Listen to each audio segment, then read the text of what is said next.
Selamlar, kanalıma hoş geldiniz. Bugün sizlere son günlerin popüler kurabiyesi melek kanadı kurabiye yapacağız. Hemen başlayalım kurabiyemizi hazırlamaya. Evet, melek kanadı kurabiyesi için bize ne gerekli? 2 bardak un hazırladım. Yetmezse tabii ki de birazcık daha ilave edeceğim. Yarım çay bardağı. Şöyle tepeleme 1 yemek kaşığı diyebilirsiniz. Yoğurt var susuz tarafından. 1 bardak fazla doldurmadım pudra şekeri, 2 tane yumurta, tepeleme 1 yemek kaşığı tereyağı ya da margarin, her ikisinden de kullanabilirsiniz. Vanilyamız var, kabartma tozumuz var. Hemen başlıyoruz. İlk önce içine koyacağımız kremayı hazırlamamız lazım. Kabımı alıyorum. 2 tane yumurtanın beyazını, kremasını hazırlayacağız. Şöyle bir bardak alalım yanımıza. Hemen yumurtanın beyazlarını buraya, sarılarını bardağa koyacağım.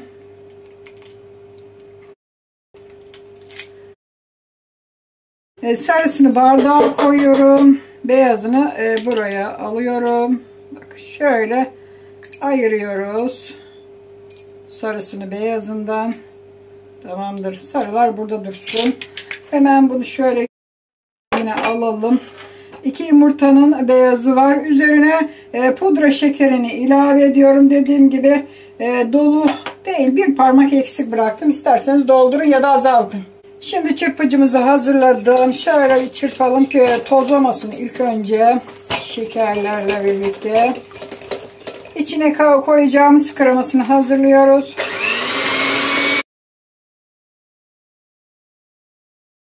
Çırpmak işlemi tamamen köpük olana kadar çırpacağız. Tamamdır. Çırpıcımızı kapatıyoruz. Bakın şöyle gösterelim. Sert, hiçbir şekilde dökülmeyen bir krema haline getireceğiz. Cıvık bırakmayın. Bu şekilde sert olarak hazırlayın. Şimdi bunu bekletelim. Bir kenara dolaba koyabilirsiniz. Dolaba koyalım hamurunu hazırlayana kadar.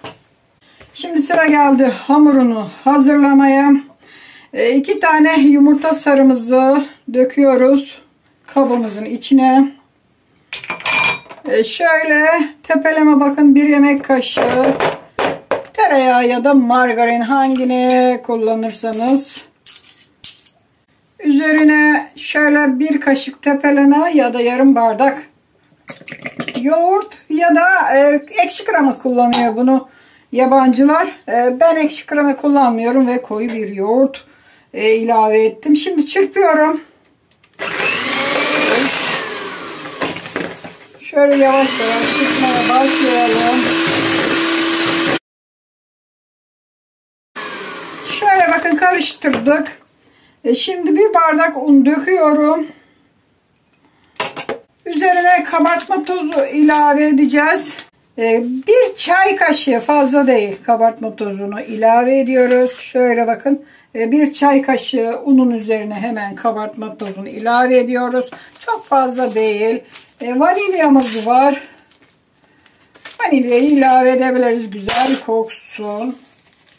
Evet, onu ilave ettik. Şimdi 1 bardak un döktük ya, şöyle bir karıştıralım, çırpalım.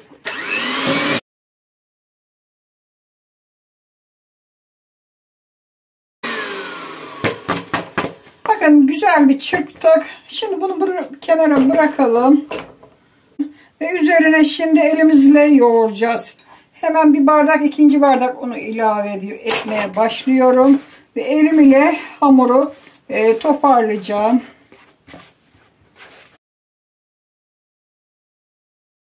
Bakın 2 bardak unu ilave ettik hamura ama birazcık az geldi. Biraz daha devam ediyoruz. 3. bardağı doldurdum. Ondan da azar azar vereceğim. Toparlandım. Elimize yapışması kesildi mi bırakıyoruz. Evet, hamurumuz yeterli oldu un ilavesi. Şöyle gösterelim kalan unumuzu da. Şöyle 2 parmak un daha ilave ettik. 2 bardak artı 2 parmak un, unutmayın. Ölçüleri birebir veriyorum ki herkes kolaylıkla yapsın. Şöyle bakın artık hamuru hiçbir şekilde elimize yapışmıyor. Bu da olmuş demektir. Hemen hazırlama aşamasına geçelim. Tepsimi hazırladım. İçine yağlı kağıdı serdim. Burada beklesin. Hamurumuzu çıkaralım. Şöyle yuvarlayalım. Ufak ufak keseceğiz arkadaşlar. Hemen bıçağımızı aldım. Şöyle 3 parçaya baştan bir böleyim.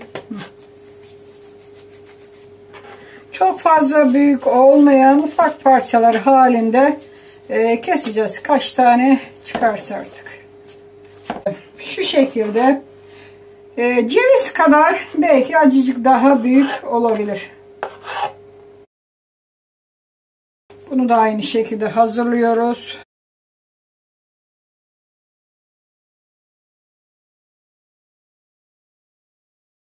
Hamurları kestim. Bakın şöyle bir toparlayalım.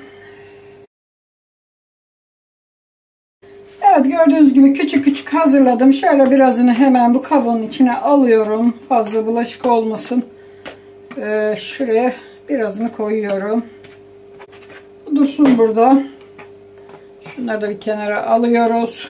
Hemen bir yağlı kağıt koyuyorum. Şöyle bir yağlı kağıt kestim. Bir tane içine koyuyoruz. Bakın. Şöyle kapatıyoruz. Oklava ya da merdane ile hangini kullanırsanız fark etmez.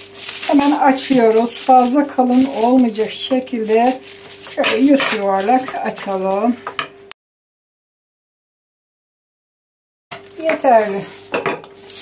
Şöyle gösterelim. Gördünüz mü?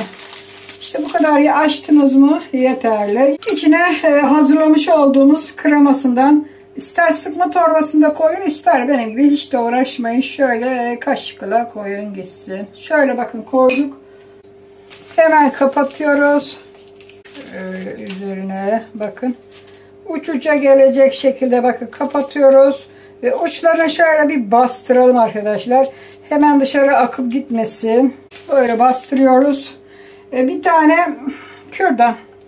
Hemen ortasından böyle bakın bastırdık. Tekrar bunu ikiye katlıyoruz. Şöyle kurabiyelerimizi hazırlıyoruz. Hemen tekrar ikinciye başlıyoruz. Yine aynı şekilde oklava ya da merdane ile açıyoruz. Hemen açalım. İçine malzemeyi koyuyoruz. Biraz az koyalım bakalım, bu sefer fazla taşma yapmasın. Biraz azaltıyorum. Hemen kapatıyoruz. Şöyle. Kürdanla böyle orta yerinden bastırıyoruz. Ve ikiye şöyle hazırlıyoruz arkadaşlar.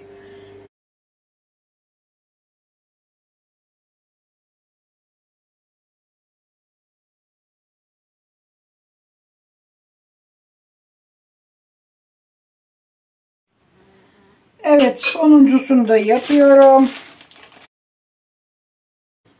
Şöyle gösteriyoruz.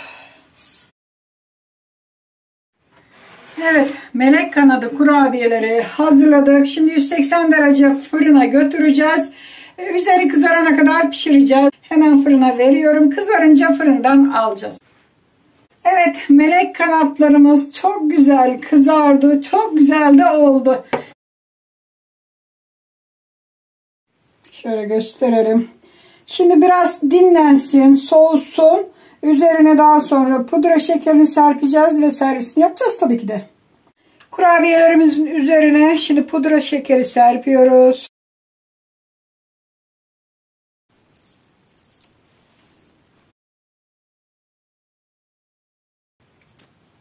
Hazır.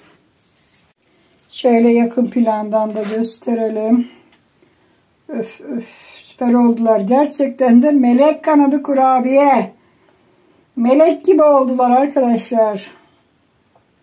Evet, kurabiyelerimiz süper oldu. Tam ölçülü olarak bakın hazırladım. Tam bir tepsi verdiğim ölçüler birebir de verdim. Şöyle bakın gösterelim iç kısımlarını. Hatta alt kısmı nasıl kızardı. Melek kanadı kurabiyesi tarifi verdim. Hemen şimdi tadına bakacağız. Şöyle bir tanesini alıyoruz. Evet, hemen sizin için tadına bakıyorum melek kanadı kurabiyesinin. Yalnız görüntü süper. Bakın, üzerinde görüyorsunuz mu? Böyle kırılacak, yani üst kısım kırılacak arkadaşlar. Süper olmuş.